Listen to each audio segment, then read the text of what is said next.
చెన్నూరు శనిగకుంట మత్తడి ధ్వంసం కేసులో పరారీలో ఉన్న మరో ముగ్గురు నిందితులను అరెస్టు చేశామన్నారు పోలీసులు. నిందితులను చెన్నూరు బస్టాండ్లో అరెస్టు చేసినట్లు ఏసీపీ వెంకటేశ్వర్లు ప్రకటించారు. ముగ్గురు నిందితులను కోర్టులో హాజరుపరిచి రిమాండ్కు తరలిస్తామని ప్రకటించారు. తర్వాత రామ్లాల్ బిల్డా, తర్వాత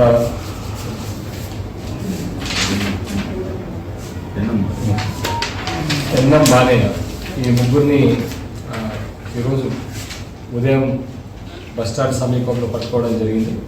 వీళ్ళు ఈ కేసులో శనగకుంట మత్తడి పేల్చి వేసిన కేసులో వీళ్ళు ప్రధాన నిందితులు.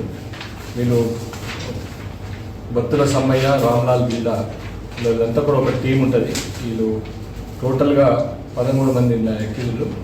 ఈ 13 మంది ఎక్యూజుల్లో 14 మంది ఎక్యూజుల్లో వీళ్ళు ముగ్గురు వీళ్ళు మెయిన్ పాత్ర వీళ్ళది ఇద్దరిది.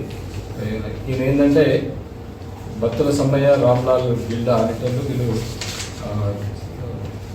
చెన్నూరులో వీళ్ళు ఒక టీమ్గా ఏర్పడి వీళ్ళంతా కూడా ఎఫెక్ట్ ఫుల్ ట్యాంక్ లెవెల్లో ఉన్నటువంటి ఏరియాలో నీళ్లు మునుగుతున్నాయి, వాళ్ళకు రియల్ ఎస్టేట్ వ్యాపారానికి అడ్డొస్తుందన్న ఉద్దేశంతో ఇళ్ళకి కాలనీకి నీళ్ళు వస్తున్నాయన్న సాకు చూపెట్టి అక్కడ ఉన్నటువంటి వార్డు మెంబర్ని మోటివేట్ చేసి ఆ మత్తడిని కూల్చేయడానికి వీళ్ళు ఆయన డబ్బులు ఇచ్చి కూల్చేయడం జరుగుతుంది.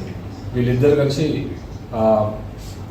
మనం మొదటగా అరెస్ట్ చేసినటువంటి పెండ్యాల లక్ష్మీనారాయణ, బి మధుకర్, రాసమల్ల శ్రీనివాస్ వాళ్ళకి డబ్బులు ఇచ్చి వాళ్ళు డ్రిల్స్ చేసి బ్లాస్టింగ్ పెట్టి పేల్చివేయడానికి వీళ్ళు సహకరించారు.